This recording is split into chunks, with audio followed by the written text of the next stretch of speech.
할렐루야. 아멘. 지난 한 주간도 하나님의 은혜가 여러분들의 삶을 이끄셨을 줄로 믿습니다. 여러분, 갑작스러운 질문인데요. 여러분, 집안 청소를 얼마 주기로 하십니까? 대답을 하시라는 얘기는 아니에요. 이렇게 생각해보면 그냥 시시때때로 합니다. 바쁠 때는 자주 합니다. 그럴 수 있어요. 근데 각 집마다 다를 거예요. 예를 들어서 도로변에 있는 집은 먼지가 많이 쌓이기 때문에 자주 하시게 될 거고, 많이 바쁘신 분들은 또 바쁘다 보니 좀 덜 그렇게 먼 주기로 할 수도 있습니다. 근데 한 가지 명확한 것은 우리가 시간이 지나면 항상 먼지라는 것이 쌓여있게 된다는 거예요. 내가 청소를 하고 하루 이틀 지나면 벌써 그렇게 티가 나고 있다는 겁니다. 외부에서도 먼지가 들어오지만 우리의 몸에서도 또 우리의 옷에서도 또 많은 곳에서도 사실 먼지와 여러 이물질들이 이렇게 쌓이게 된다라고 하는 것이죠. 여러분, 우리나라의 한때 이 별장을 만드는 게 굉장히 큰 꿈이었던 시기가 있었습니다. 경제가 발달이 되고 그 돈이 많다 보니 내가 뭔가 이렇게 한적하고 시골 어딘가에 좋은 집을 만들어 놓고 쉬고 싶다, 그런 시기가 있었지요. 근데 지금은 사실 별장이 있는 집이 거의 없습니다. 왜 그럴까요? 이런 별장이라고 하는 것은 잠깐 가서 쉬는 건 좋지만 계속적으로 관리를 하지 않으면 어렵습니다. 저도 몇 년 됐지요. 누군가의 별장에 교회에서 같이 모임을 이렇게 가서 간 적이 있는데 겨울에 갔습니다. 근데 문제가 뭐냐면 가보니 보일러가 터져 있는 거예요. 사람이 살지 않으면 그렇게 됩니다. 계속 관리를 해줘야 되고 계속 점검해야 되고 계속 들여다봐야 됩니다. 여러분, 그런데요, 오늘 우리의 마음도 마찬가지입니다. 내가 하나님의 은혜 안에 예배를 드리고 그렇게 살아가는 것 같지만 우리 안의 삶을, 우리 안의 영혼을 잘 들여다보지 않으면 어느덧 먼지가 쌓이는 것처럼 계속적으로 들여다보고 관리를 해주지 않으면 망가지고 무너지는 것처럼 세속의 여러 생각들과 또 유혹과 죄악과 옛 모습이 우리를 다시 예전에 은혜 없던 모습을 끌고 갈 때가 많더라라고 하는 것입니다. 때로는 삶이 지치고 힘들다 보면 또 지속적인 상처를 받아오다 보면, 여러분, 예를 들어 공무원들 같은 경우는 이 민원을 접하다 보면 굉장히 힘들죠. 사람을 대하는 직업, 영업을 하는 사람들 참 어렵습니다. 그러다 보면 체력적으로 한계가 오기도 하고, 체력이 힘들면 우리의 영적인 마음도 굉장히 힘들어질 때가 있다라고 하는 것이죠. 시간이 지나면 먼지가 쌓이는 것처럼, 사람의 관리가 필요한 것처럼 늘 우리의 마음도 들여다보고 새롭게 하지 않으면 안 된다고 하는 겁니다. 사랑하는 성도 여러분, 어떻게 하면 하나님이 기뻐하신 예배를 드릴 수 있을까? 어떻게 하면 하나님의 영광이 되는 삶을 살 수 있을까? 여러분, 이것에 대한 대답은 사실 우리가 성경을 통해 찾아볼 수 있다라고 하는 거예요. 오늘 우리의 소망이 이런 소망 아닐까요? 오늘 본문의 말씀은 온 마음을 다해 예배하고자 하는 우리에게 주시는 중요한 메시지라고 하는 것이죠. 오늘 이 말씀을 통해 하나님의 마음을 깊이 깨달아가는 우리 모두가 되시기를 주님의 이름으로 축원합니다. 첫 번째 함께 나누기 원하는 것은요, 우리 안에 온전한 예배를 드릴 수 있도록 우리는 어떻게 깨끗이 해야 하느냐고 하는 것입니다. 오늘 본문의 말씀은 수전절이라고 하는 절기가 나옵니다. 여러분, 오늘은 10장이지만 지난 7장과 8장 같은 경우는 주로 어디에 있었던 어떤 절기에 있었죠? 초막절이라고 하는 절기에 있었던 긴 내용이었습니다. 그리고 근데 예수님이 돌아가시던 그때는 여러분 어떤 절기였죠? 유월절입니다. 그러니까 유월절 전에 사실은 이 7장과 8장은 한 6개월 전에 있었던 일이었습니다. 그리고 오늘 본문의 말씀 수전절인 것은 예수님이 십자가에 돌아가시기 3개월 전쯤 되는 시기에 이제 있었던 사건이라고 하는 거예요. 요한복음을 보면 사도 요한의 여러 문학적 기법들이 드러납니다. 사실은 이 성경이라는 것이 하나님이 쓰신 책이지만 그것을 영감을 받아 적은 사람들은 여러 저자들이 있죠. 뭐 마태, 마가, 누가 그 있는 것처럼 있습니다.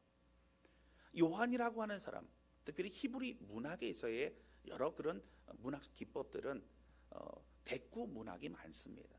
그래서 앞에서 예를 들어서 지역이 점점 더 넓어지게 만든다던가, 아니면 그 넓어진 것이 뒤에 들어가면 점점 더 똑같이 대칭을 이루어서 줄어든다던가, 뭐 이런 것이 있는 것이죠. 근데 오늘 본문에 나오는 이 사도 요한의 문학적 기법은 무엇이냐면, 사실은 이 절기라고 하는 시의 때를 명확하게 그렇게 제시하면서 그 절기와 뒤에 이어지는 내용이 의미가 있는, 그 절기의 의미를 그 내용을 통해서 다시 한번 되짚어 보게 하는 그런 문학적 기법을 쓰고 있는 것이 만더라라고 하는 거예요. 여러분, 예를 들어서 예수님이 공생의 기간이 얼마인가? 성경학자들은 대체적으로 3년에서 아니면 3년 6개월 정도를 추정합니다. 근데 사실 그것을 근거할 만한 것이 없어요. 다행히 요한복음에 보면 예수님의 공생의 기간 동안에 유월절 절기를 지키기 위해서 예루살렘에 3번 내지 4번을 가셨을 거라는 것이 그렇게 자료가 나옵니다. 그러니까 그걸 통해서 그러면 1년에 한 번 유월절이 있으니까 적어도 3년, 좀 더 길게는 3년 6개월 정도의 기간이 있지 않을까 그렇게 생각을 하는 거죠. 그만큼 요한 사도는 절기를 명확하게 표시하는 것이 중요했더라고 하는 거예요. 여러분, 요한 사도는 유월절에 초막절에 수전절 같은 절기를 언급하고, 그 내용이 그 절기의 회복, 절기에 중심되는 그 내용을 우리가 영적으로 회복해야 되는 것을 굉장히 강조하고 있었습니다. 오늘 본문의 말씀에 나오는 수전절이라고 하는 절기는 많은 사람들이 꼭 1년에 한 번씩은 그래도 예루살렘에서 예배를 드리고자 했던 그 3대 절기 그 외에 있는 절기입니다. 여러분, 순례자들이요 그렇게 찾아갔던 절기 3대 절기가 뭘까요? 처음에 뭐가 있어요? 유월절이 있죠. 두 번째 칠칠절이라고도 하고, 또 오순절이라고 하는 절기가 있어요. 세 번째는 무슨 절기죠? 초막절이 있습니다. 장막절이라고도 합니다. 이 3대 절기가 굉장히 중요하죠. 자, 근데 오늘 본문의 말씀에 나오는 이 수전절이라고 하는 절기는 제가 뒤에 좀 더 설명을 좀 드리고자 하지만, 성전을 다시 깨끗하게 회복하면서 하나님께 다시 드린 재봉헌의 그런 의미를 가지고 있는 절기라고 하는 것입니다. 자, 그럼 오늘 본문의 말씀 22절 한번 보실까요? 22절이 이렇게 나옵니다. 같이 읽겠습니다. 시작. 예루살렘에 수전절이 이르니 때는 겨울이라. 아멘. 이 수전절을 지금 이스라엘 백성도 지키고 있고요. 이 수전절을 지금의 달력, 지금 시기에도 지키고 있는데 언제냐면 12월 25일 정도 됩니다. 여러분, 이스라엘 백성들은 크리스마스 성탄절을 지키지 않습니다. 왜냐하면 예수님을 메시아로 생각하지 않기 때문에 그래요. 일부 상업적으로는 그렇게 할 수 있지만, 근데 이때 뭘 지켜요? 수전절을 지키고 있다라고 하는 거예요. 자, 그럼 오늘 본문의 말씀의 배경과 줄거리를 좀 먼저 좀 살펴보고 넘어가게 되면 이렇습니다. 예수님이 수전절에 예루살렘에 올라가셨어요. 자, 그런데 예루살렘의 그 성전 안에서 솔로몬의 행각이라는 곳에 이렇게 계셨어요. 우리로 말하면 교회 안에 예를 들어서 지하 어떤 예배실, 아동부실, 아니면 1층 식당 어딘가에 계셨습니다. 근데 유대인들이 우르르 몰려옵니다. 그리고 예수님을 둘러싸는 거예요. 자, 둘러싸고 뭐라 그러냐면, 예수님, 명확히 말씀하십시오. 당신이 그리스도 곧 메시아 맞습니까? 왜 명확하게 얘기를 안 합니까? 라고 그렇게 물어봅니다. 예수님 뭐라 그러시죠? 내가 그동안 그렇게 말하지 않았느냐? 내가 보여주지 않았느냐? 너희가 왜 믿지 않느냐? 이렇게 대답을 하십니다. 자, 그런 가운데 나는 아버지와 하나이고, 그리고 아버지는 모든 만물보다 크시니라, 이런 얘기를 하는 거예요. 그랬더니 이 유대인들이 하나님을 모욕한다고, 하나님의 아들이라 그런다고 하면서 어떻게 해요? 돌로 막 치려고 합니다. 그러면서 예수님이 구약에 있는 말씀을 인용해서 또 대화하고 있는 내용이 오늘 본문의 말씀이라고 하는 것이죠. 26절에 보면 내가 내 양이 아니기 때문에 믿지 않는 거다 너희들은. 그리고 28절에 보면 내가 영생을 준다. 깜짝 놀라는 거, 영생을 누가 주는 거? 하나님이 주는 건데요. 29절에 보면 내 아버지는 만물보다 크시다. 그러면 아버지가 하나님이시면 자기는 누구라는 거예요? 하나님의 아들이라는 거예요. 여러분, 깜짝 놀랄 얘기인 거죠. 자, 그러면 수전절이 무엇입니까? 여러분, 이 구약과 신약에는 사실 우리가 이렇게 성경은 붙어 있지만 말라기서와 이 마태복음 이 사이에는 우리가 이 시간으로 볼 때는 400여 년의 시간이 사실은 그의 공백기로 있다라고 하는 거예요. 말라기 선지자 이후에 사실은 선지자들이 그 시대에 말씀을 선포하고 그런 적이 없었습니다. 마지막 선지자가 사실은 말라기 선지자였죠. 그것을 우리는 신구약 중간기라고 얘기를 합니다. 그리고 다른 말로는 암흑기, 영적인 암흑기라고도 그렇게 얘기를 하고 있습니다. 이 신구약 중간기 때는 사실 많은 일들이 있었습니다. 뭐 자세히 말씀 못 드리지만 제가 언젠가도 좀 언급한 적이 있는 것 같은데요. 여러분, 이 마지막 말라기 때는 어떤 시대였냐면 포로로 잡혀갈 때는 바벨론, 그리고 풀려날 때는 페르시아 제국이었습니다. 자, 그런데 이 중간기 때는 이제 헬라 제국이 그 땅을 차지합니다. 전체적으로 차지하죠. 그래서 헬라어가 전체 지역의 공용어가 됩니다. 그리고 로마 제국이 되면서 로마는 뭘 했어요? 로마에서부터 뭘 닦기 시작합니까? 길을 닦았죠.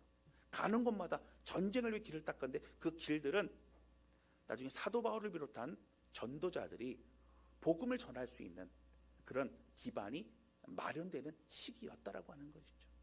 그리고 구원자 그리스도 대망 사상이 점차 더 발생하는 그 가운데 광야에 외치는 자의 소위가 있었고, 그리고 예수님이 이 땅에 공생애를 시작하시게 되어졌다라고 하는 거예요.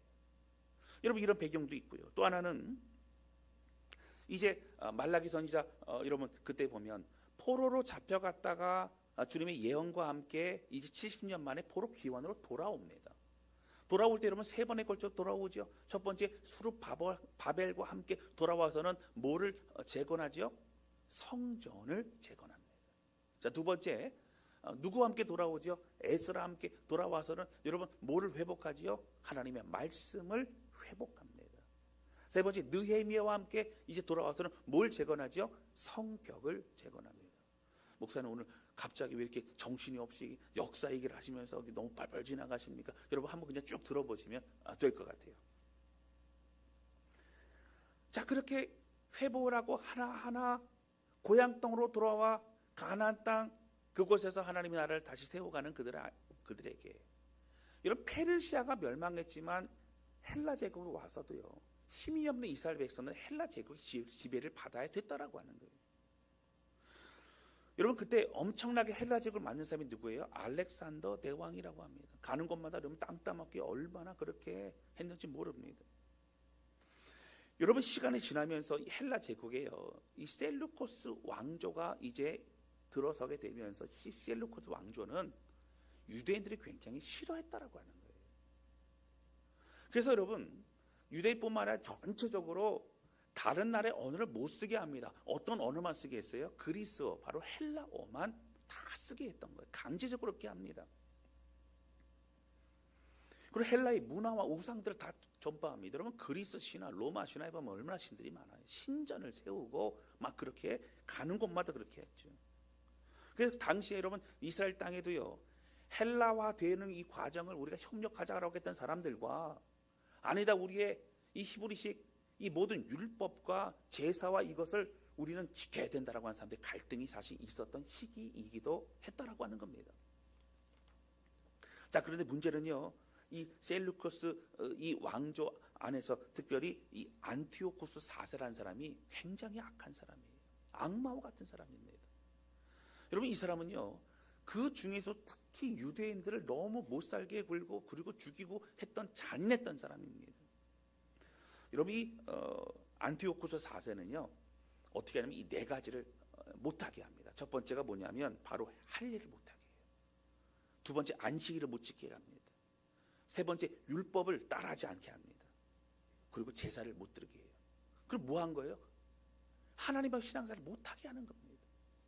그리고 여러분 그 예루살렘 성전 안에 바알 신상을 가져왔고요 돼지 피를 뿌립니다. 그리고 돼지 고기를 곳곳에 늘어놓고 돼지로 인하여 그렇게 제사를 드리겠다라고 하는 거예요. 여러분 이스라엘 백성들에게 돼지는 부정한 동물이고 여러분 이 부정한 동물의 피를 그 성전에 뿌린다라고 하는 가장 모욕적인 그런 행위를 했다라고 하는 것이죠. 여러분, 이스라엘 백성들은 그 고통과 상처는 이루 말할 수가 없었습니다. 자, 그러다가 여러분, 마카비라고 하는 사람이요, 그 형제들과 함께 반역을 일으킵니다. 그리고 거기 동조한 사람들이 세력을 모아서 이제 헬라의 군사들과 싸우기 시작을 합니다. 자, 그래서 결국 3년이라는 기간 동안 게릴라 작전을 통해서 그렇게 하다가 헬라의 군사들이 예루살렘에서 이제 떠나가게 됩니다. 그리고 뭘 다시 탈환하게 되죠? 성전을 탈환하게 됩니다. 이것을 마카비 혁명이라고 하고 또 마카비 전쟁이라고도 하는 굉장히 중요한 역사적인 사건입니다. 여러분, 예루살렘이 다시 되찾은 이후에 그들이 무엇을 먼저 했을까요? 여러분, 예루살렘 성전으로 갑니다. 그리고 성전 안에 있는 바알 신상을 제거하고 그 돼지 피가 뿌려져 있고 돼지고기가 널려져 있는 여러분 그 모든 걸 다 닦아내고 제거하고 불태우고 다시 깨끗한 성전으로 그렇게 만들려고 최선을 다하게 됩니다. 근데 문제는 이게 성전을 이제 치우고 이렇게 이제 회복하려고 참 고통스러운 마음으로 왔는데요. 보니까 성전 안에 이제 등에 이제 불을 피우는데 가지고 온 오일이 하루치밖에 안 되는 거예요. 하루치라도 하고 우리 열심히 하자. 근데 불이 꺼지지 않습니다. 계속 그 성전을 닦고 성전을 깨끗이 하고 합니다. 8일 동안 그 일을 감당함에도 불이 꺼지지 않는 거예요. 그래서 여러분, 이 수전절은 8일 동안 지키는 절기가 되어졌다고 하는 거예요. 하나님이 그렇게 역사하신 거예요. 나의 성전을 깨끗이 하고 나의 성전에 최선을 다하는 그 모든 걸 하나님 기쁘게 받아주신 거라고 하는 것입니다. 그래서 수전절을 빛의 날이라고도 얘기를 하고 그런 회복의 날 그렇게 얘기를 하는 것이죠. 여러분, 그래서 예루살렘 성전을 다시 깨끗하게 하고 정결하게 한 이후에 하나님께 다시 드릴 수 있었던 것, 그래서 재봉헌이라고 합니다. 그래서 이 수전절을 하누카라고도 그렇게 헬라어로 말할 뿐만 아니라 그 뜻은 재봉헌, 하나님께 다시 드렸다, 다시 하나님께 온전히 마음을 드렸다라고 하는 그런 표현을 하고 있는 것을 볼 수 있다라고 하는 겁니다. 여러분, 당시 이스라엘 백성들은 고통과 상처에 있었지만 하나님이 모욕이 당하고 자신들의 신앙이 다 무시를 당하고 그리고 예배를 드릴 수 없는 고통 속에서 다시 예루살렘 성전을 깨끗이 하고 예배를 드릴 때 얼마나 큰 감격이 있었는지 모릅니다. 여러분, 엄청난 기쁨이 있었을 거예요. 여러분, 정리하면 그렇습니다. 수전절의 의미는 모욕당하고 망가져버린 성전, 그리고 죄악과 타락으로 그리고 핍박으로 그렇게 더럽혀진 성전을 회복하는 날, 하나님께 드린 그 날을 기념하여서 함께 절기를 지키는 것이 바로 수전절이라고 하는 겁니다. 여러분, 그러면 사도 요한이 성령의 감동받아서 오늘 말씀을 요한 복음을 쓰면서 사실은 왜 수전절이라는 것을 명확하게 그렇게 제시를 하고 그리고 그렇게 문학적 기법을 통해 수전절과 뒤에 있는 내용들을 갖다 이어서 그렇게 말하고 있느냐면요, 왜 그럴까요? 여러분, 사실 지금 예수님 당시에 그들 예배를 드리고 있었습니다. 수르바벨 성전이 있었습니다. 그러나 그들이 드리는 그런 예배는 돼지 피로 얼룩져 있고 그리고 더럽고 추악하고 바알 신상에 절하는 것처럼 그들은 하나님께 예배를 드린다고 하지만 타락하고 더럽혀진 그런 예배를 드리고 있는, 마음이 무감각한, 마음의 중심도 드리지 않는 그런 예배를 드리고 있는 그들의 모습을 지적하고 있는 것을 볼 수 있다라고 하는 거예요. 다시 하나님께 깨끗함으로 다시 정결케 하고 다시 하나님께 드리는 그런 수전절을 회복해야 된다라고 하나님 우리에게 말씀하시고 있다라고 하는 것이죠.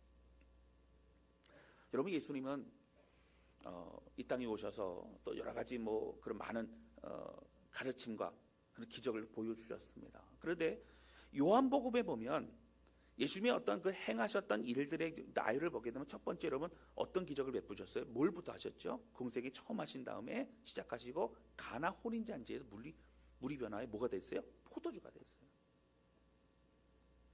그리고 그 다음에 어디로 가셨어요?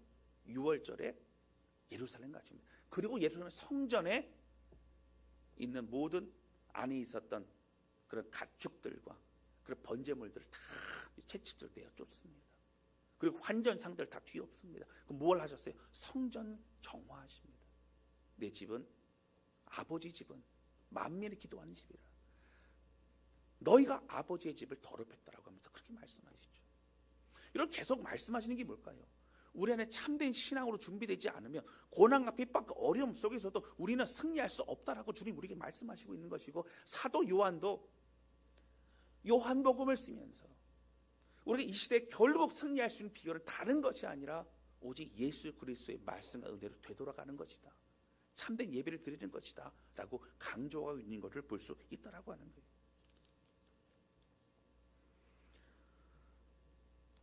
여러분, 수전 전에 있었던 예수님과 유대인들의 대화를 통해 우리는 뭘 알 수 있어요? 계속 그들은 말합니다. 당신이 메시아 맞습니까? 여러분, 예수님 뭐라 그러세요? 아니, 내가 그동안 그렇게 가르침을 주고 그리고 내가 그렇게 보여주고 그렇게 했음에도 불구하고 너희는 믿지 않는다. 여러분, 믿지 않으려고 작정하면요, 여러분 어떻게 믿게 할 수 없어요.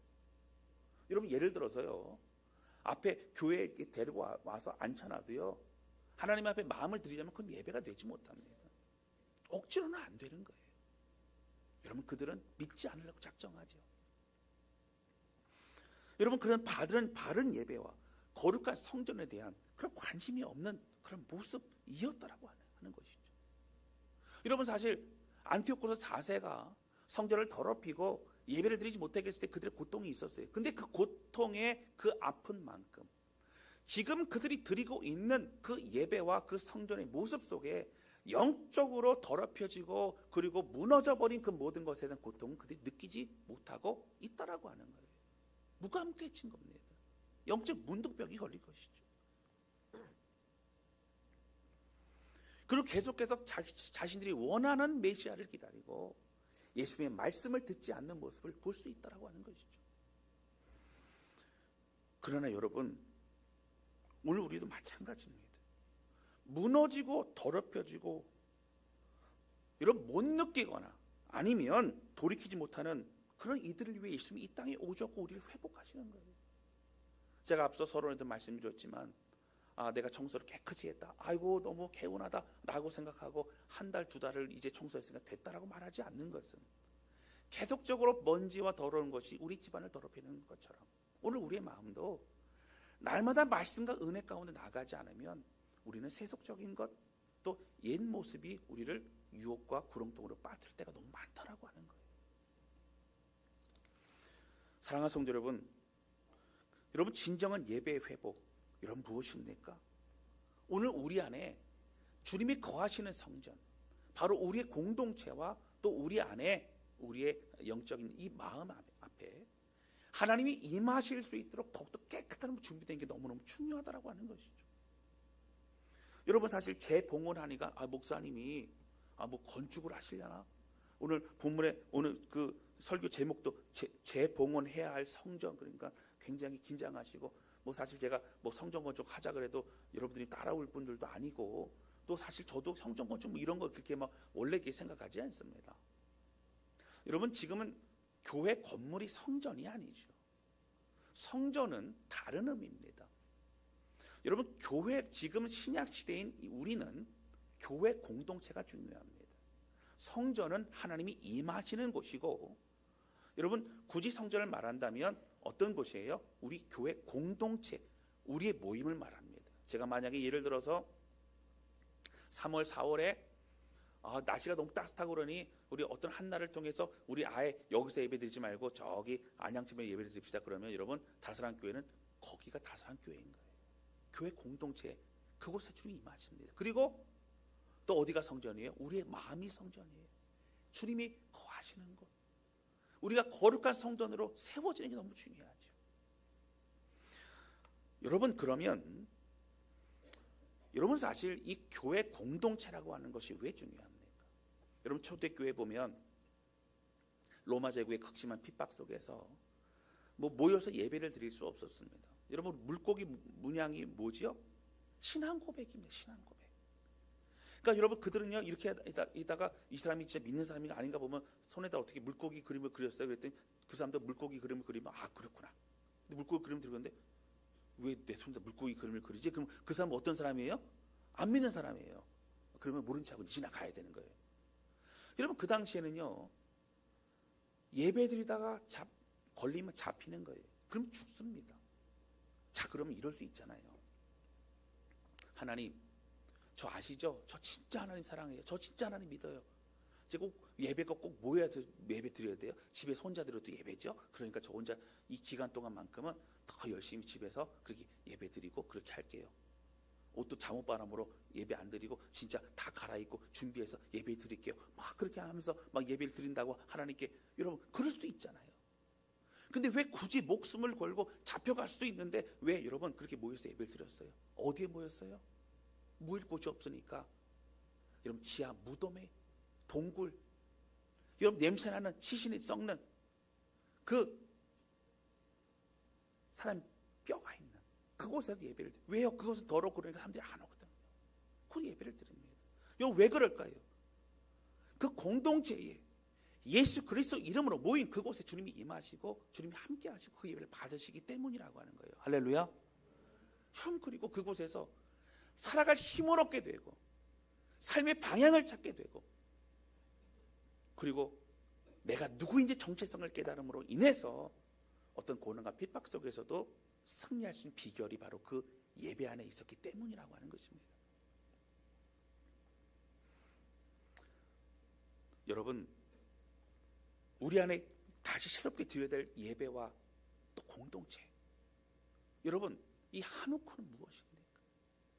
여러분, 이 재봉헌, 이 수전절을 우리의 의미로는 여러분 어떻게 해야 되느냐고 하는 거예요.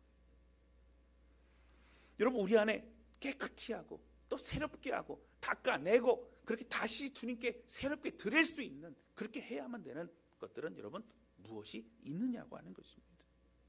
여러분, 이 모든 것은 예배로부터 시작이 되어야 된다고 하는 거예요. 그래서 우리의 모임과 우리의 마음이, 여러분, 우리 마음이 이 성전 안에 더러워진 모든 것을 다 치우고 닦아내야 됩니다. 하나님이 받으실 만한 여러분 그런 시간도 드릴 수 있어야 됩니다. 저도 이사를 좀 여러 번 했던 사람입니다. 국내 이사뿐만 아니라 해외 이사도 많이 해봅니다. 근데 이사하면 여러분 어떻게 돼요? 버릴 게 굉장히 많습니다. 여러분, 이사를 별로 안 해보신 분들은요, 저 구석 깊이 뭐가 있는지도 몰라요. 제가 말씀드렸잖아요. 냉장고 안에, 냉동실 안에 깊이 있는 저 검은 봉투는 무엇이 있는지도 몰라요. 어떤 분이 군대 가는 아들, 군대 보내고 나서 집안 청소를 했는데 그 아들 돌떡이 거기 있더라고 하는 거 아닙니까? 여러분, 그렇게 계속적으로 사실은 우리 안에 있는 버려야 될 것이 굉장히 많아요. 모르고 있는 겁니다. 여러분, 하나님의 임재는요, 거룩으로부터 시작이 됩니다. 내가 하나님 만나고 싶어요. 내가 하나님 은혜 안에 있고 싶어요. 하나님, 내가 주님의 더 경험하고 싶어요 하시는 분들은 여러분 무엇부터 시작돼야 된다고요?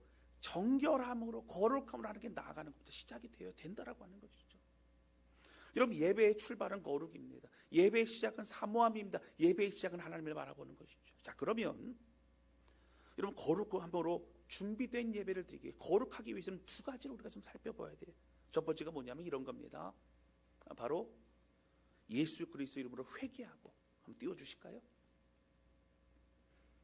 믿음으로 담대히 주 앞에 나가는 거예요. 이런 회개하는 거예요. 예배 때 회개와 감사기도를 드리는 이유도 마찬가지입니다. 하나님, 나는 죄인입니다. 내가 죄인임을 인정하고 발견하고 다시 죄인이 아닌 삶으로 나가기 위해 그리스도의 은혜로 힘을 얻어 새로운 인생을 살아가는 게 너무 중요해요. 주 앞에 나가는 거예요. 여러분, 회개한 다음에 가만히 있는 게 아니고요, 주님께 더 가까워지는 거, 주의 은혜로 나아가는 게 회개입니다. 두 번째는 우리 안에 정리해야 될 것과 죄악의 습관을 철저히 멀리하는 겁니다. 여러분, 버려야 될 것이 있어요. 정리해야 될 것이 있어요. 여러분, 끌어안고 있으면 안 되는 것도 있어요. 가지 말아야 되고 가지 말아야 되고요. 여러분, 보지 말아야 될 거 보지 말아야 되고, 듣지 말아야 될 거 듣지 말아야 됩니다. 여러분, 그렇게 될 때에 우리가 새로워질 수 있다라고 하는 것입니다.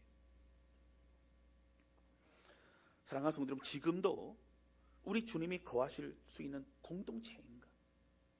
우리 안에 아무리 모이고 아무리 함께 한다 할지라도 우리 안에 더러워진 그런 성전과 같은 우리의 모임은 아닌가, 우리의 마음은 아닌가, 여러분 살펴보아야 된다라고 하는 것이죠.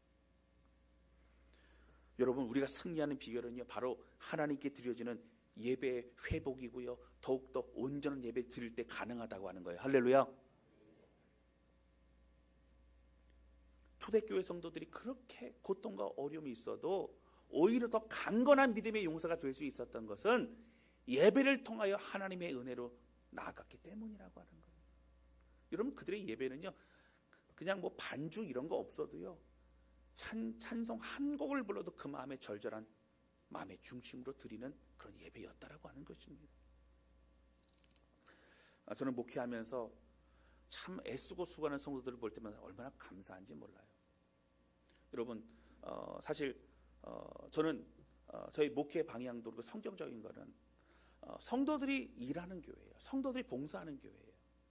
그러니까 목회자들이 일을 안 하겠다 그런 의미가 아니라 교회 공동체가 은사별로 잘 개발이 되고 각자의 주신 은사를 이게 발휘함으로 함께 풍성함과 다양함이 공존하는 그러한 공동체가 되는 것이 굉장히 중요합니다. 그 에너지를 가지고 영혼을 살리고 함께 이렇게 세우고 또 복음을 전하는 그런 일들을 감당하게 되는 것입니다. 요즘 보면 참 애쓰고 수고한 성도 너무나 많아요. 이름도 빛도 없이 그 자리를 지킨 성도 참 많습니다. 근데 제가 그런 성도들을 위해서 어떻게 참 그래 격려하고 어떻게 그 이 고마움을 갚을까 그런 생각을 많이 하죠. 그러다가 이제 밥도 사기도 합니다. 근데 뭐 다 살 수도 없고 뭐 그렇습니다. 가끔 밥도 샀는데 저는 먹어본 적이 없는데요. 그러면 끝나고 저한테 얘기를 좀 하시면 제가 약속 제가 잡아드릴게요. 근데 제가 목회를 할 수 있는 게 뭔가 생각해 보니 첫 번째는 마음 다한 기도더라고요.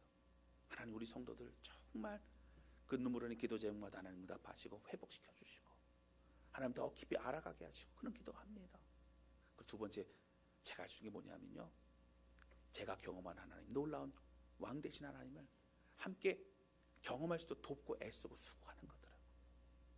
여러분, 오늘 우리가 정말 하나님의 은혜 안에 거하면 우리의 걱정, 근심, 우리의 두려움, 우리의 막막함, 이 모든 것들이 사실 별거 아니라는 것을 깨닫게 된다라고 하는 거예요. 일어나지도 않을 일들을 가지고 우리는 미리 걱정하고 또 우리가 뭔가 움켜쥐고 뭔가 의지할 무언가를 만들기 위해 우리 애쓰고 수고하지만, 그러나 정말 정작 우리를 책임지시고 반드시 선하게 인도하시는 분은 우리 하나님이 있다는 것을 우리 잊지 말아야 된다라고 하는 거예요. 할렐루야. 여러분, 그것이 무엇으로부터 시작이 된다고요? 예배로부터 시작이 된다라고 하는 겁니다. 사랑하는 성도 여러분, 수전절을 오늘 통해 우리 하나님께 다시 새롭게 드릴 수 있는, 재복원할 수 있는, 오늘 우리 공동체 안에 또 우리 마음속에 더럽혀지거나 그리고 지저분해진 것은 무엇이 있을까? 내가 회개하고 돌이켜야 될 것은 무엇일까? 여러분, 곰곰이 생각하며 성령의 주시는 그 마음 가운데 반응하여 여러분 붙들림마다 이제 온전히 마음을 주 앞에 드리는 저와 여러분 되실 수 있기를 주님의 이름으로 축원합니다. 여러분, 하나님께 온전히 드릴 때 하나님 역사하시는 거예요. 하나님 말씀하십니다. 제가 오늘 오후에 이제 그 재직 세미나를 하게 되죠. 그때 이제 여러 가지 이제 2026년도에 계획과 모든 것 함께 나누고 하게 됩니다. 근데 뭐 특별한 프로그램도 뭐 있긴 있지만 가장 중요한 건 예배에 목숨을 걸고 예배에 집중하는 거죠. 여러분, 그러면요, 지켜보세요. 하나님이 하십니다. 하나님 우리의 가정을 회복시키시고 하나님 우리의 삶을 온전케 하시고 우리의 마음이 어떤 요동치는 환경 속에서도 그 안에 참된 주님이 주신 평강과 은혜를 누리며 살아갈 수 있게 된다라고 하는 것입니다. 여러분, 온전한 예배, 온전한 변화로 나아가는 공동체 우리 모두가 되시기를 주님의 이름으로 축원합니다. 한 가지만 더 말씀드리면 24절에 이렇게 나와요. 우리 같이 읽겠습니다. 시작. 유대인들이 애워싸고 이르되 당신이 언제까지나 우리 마음을 의욕하게 하려 하나이까? 그리스도이면 밝히 말씀하소서 하니. 아멘. 여러분, 뭐라 그래요? 그리스도이면 좀 밝히 말씀하소서. 여러분, 이 그리스도라고 하는 것은 헬라어로 구원자예요. 그 메시아는 뭐예요? 히브리어로 구원자입니다. 그러니까 메시아나 그리스도나 다 같은 얘기입니다. 우리가 예수 그리스도라고 하는 것은 예수님은 나의 구원자십니다 라고 고백하는 이 고백이 이름에 이렇게 있는 거예요. 그래서 우리가 예수 그리스도 이렇게 고백하는 겁니다. 주님 나의 구원자십니다. 예수님 나의 구원자십니다. 그런데 여러분, 밝히 말씀해 주셔서 그러는데 오늘 본문의 말씀에 보도 예수님께서 내가 그리스도라고 말씀하시지 않는다고 하는 거예요. 근데 계속 뭐라고 하세요? 내가 그렇게 얘기하고 말씀을 가르치고 내가 기적을 베풀고 그렇게 했음에도 왜 너희들은 믿지 않느냐, 깨닫지 못하느냐. 너희가 믿지 않는 것은 너희가 내 양이 아니기 때문이라. 양들은 누구의 소리를 안다고요? 목자의 소리를 안다고요. 그러니까 그렇게 깨닫지 못하고 그렇게 변화되지 못하고 그렇게 듣지 못한 너희는 예수님 말씀하시고 내 양이 아니다, 그렇게까지 말씀하세요.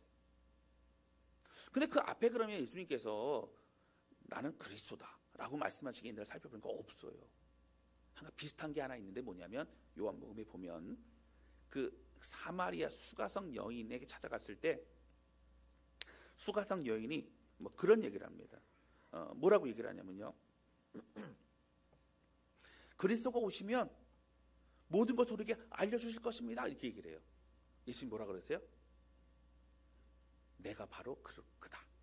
그 오실 그가 바로 나다, 이렇게 주님 말씀하세요. 거기서 어떻게 해요? 그리스도라고는 하지만 바로 그 사람이 나야, 이렇게 말씀하셔요. 그랬더니 그 여인이 어떻게 했어요? 물동이를 버려두고 마을로 가서 내가 메시아를 만나노라 고백을 하게 됩니다. 자, 그러면 여러분 궁금하지 않으세요? 그 당시에 메시아를 찾았어요. 근데 왜 주님은 내가 메시아다라고는 하지 않으시고 나는 하나님의 아들이다, 하나님 나와 하나이다, 그리고 동등하시고 또 난 주님의 뜻을 이루러 왔다, 뭐 이런 얘기를 왜 하실까요? 여러분, 오늘 본문의 말씀 수전절과 사실은 연결이 됩니다. 여러분, 로마의 제국도 뭘 기억하고 있어요? 마카비 혁명을 기억하고 있습니다. 그러니까 만약에 구원자라고 하는, 메시아라고 하는, 아니면 그리스도라고 하는 그런 단어, 누가 구원자다, 누가 그리스도다, 그러면 누구를 떠올리게 되는 거예요? 마카비를 떠올리는 거예요. 그러면 저들이 뭐 하려는 거예요? 지금 반란을 일으키고 그리고 이제 지배하에서 이제 독립을 하려고 하는 뭔가를 움직인다고 생각하게 됩니다. 주님은 어떻게 해요? 지금 십자가를 향해 달려가시고 있기 때문에 다른 것들로 이 일이 지금 망쳐지면 안 됩니다. 그래서 말씀하시기 뭐예요? 그리스도라고는 얘기를 하지 않으시는 거예요. 근데 또 하나 사실은 여러분 여기서 뭘 알 수 있어요? 여러분, 유대인들은요, 아무리 주님께서 어떠한 일로 이 땅에 오셨고 최선을 다하시고 하나님의 있음에 불구하고 예수님을 그리스도가 아니라는 거예요. 여러분, 왜 그럴까요? 내가 생각하는 그리스도가 아니에요. 이런 믿음이란 게 또 뭐가 있냐면요, 우리가 믿는 것도 믿음이지만요, 안 믿겠다고 하는 이 불신도 믿음이에요. 그리고 끝까지 안 믿으려고 하면 무슨 얘기를 해도 안 믿게 돼요. 들려오지 않습니다. 무슨 얘기를 해도 핑계거리를 찾고 무슨 얘기를 해도 반박할 걸 찾고 그렇게 하는 게 우리의 마음이라고 하는 것이죠. 여러분, 당시에 유대인들이 원했던 그리스도 메시아는 로마의 정권을 뒤엎고 그들이 해방이 될 뿐만 아니라 그들이 원하는 먹을 거의 문제, 그들이 어떤 노동의 문제, 모든 것들 다 해결해 줄 만한 그들이 원하는 나라를 세우기를 바랬다라고 하는 거예요. 저게 고난받고 저렇게 그냥 말씀만 전하고 저런 존재를 원하지 않습니다. 혹 기적을 베풀고 특히 오병이의 기적을 베풀면서 그들이, 많은 유대인들이 주님이 메시아고 왕으로 삼을 했던 이유는 우리들이 원하는 사람이 될 수 있겠다는 생각을 했기 때문에 그렇게 했던 것입니다. 사랑하는 성도 여러분, 예수는 꾸준히 말씀하세요. 나는 너희가 원하는 것을 주려는 거 아니라 너희에게 필요한 걸 주려는 것이다. 여러분, 2020년도를 우리가 이제 바라보면서 오늘이 여러분 1월 지금 몇째 주예요? 셋째 주에, 벌써 셋째 주가 됐어요. 할렐루야. 놀라지도 않으시래. 전 놀라워요.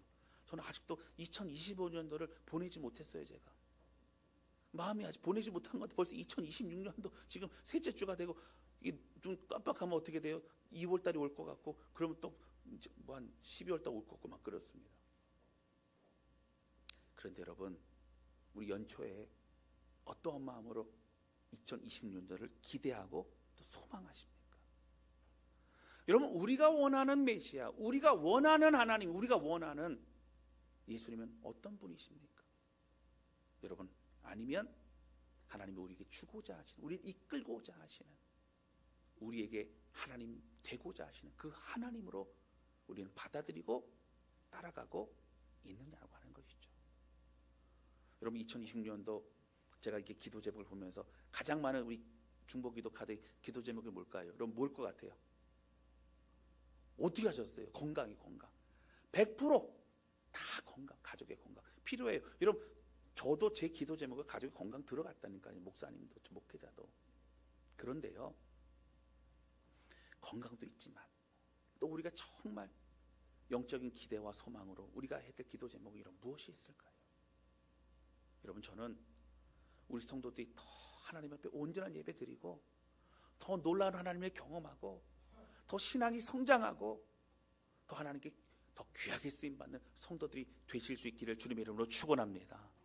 여러분 그런 소망으로 여러분 깨끗해진 이제 수전절 재봉헌으로 예배 드릴 뿐만 아니라 하나님 내 어떤 욕망과 내 육신의 어떤 생각과 성공을 위한 그런 2026년도가 아닌 온전한 예배드라는 게 드림으로 하나님 기뻐하실 만한 그런 사람으로 공동체로 더욱더 주 앞에 나아가길 원합니다. 하나님 진정한 나의 메시아이십니다. 고백한 마음을 드리는 저와 여러분 우리 모두가 되실 수 있기를 주님의 이름으로 축원합니다. 이 시간 함께 찬양 주 앞에 드리면서 기도하는 시간을 갖도록 하겠습니다.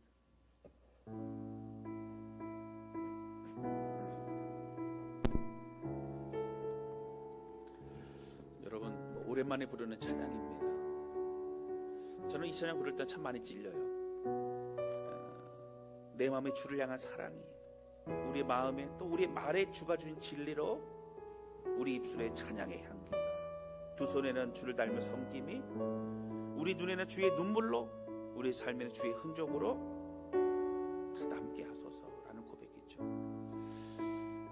재봉헌 이 수전절의 의미를 생각하면서 여러분 이사를 가더라도 깨끗해 가고 나면 좀 깨끗해지잖아요, 그렇죠?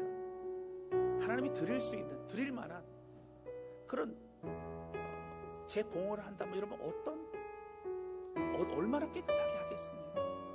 오늘 우리의 마음을 좀 되돌아보면서 하나님 주님께 드릴 만한 삶을 우리의 마음과 우리의 모든 걸 드리기 원합니다. 하나님 함께 해주셔서 정말 하나님의 사람으로 더욱더 온전히 예배하고 주님의 삶을 주님이 걸어가신 그 삶을 따라가게 하소서. 이 찬양 부르면서 함께 고백하는 시간을 갖도록 하겠습니다.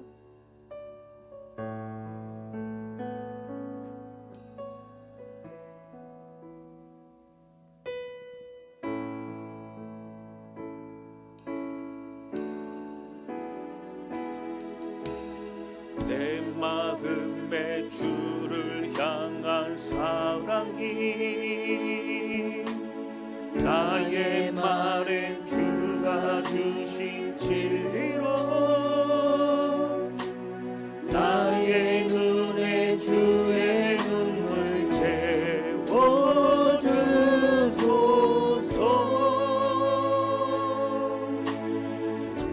내 입술에 찬양의 향기가 내 입술에 찬양의 향기가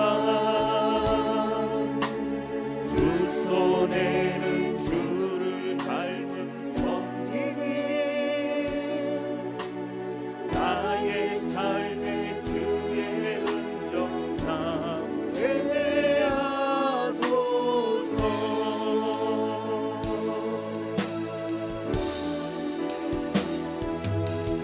하나님의 사랑이 영원히 함께하니 십자가의 길을 걷는 자에게 순교자의 삶을 사는 이에게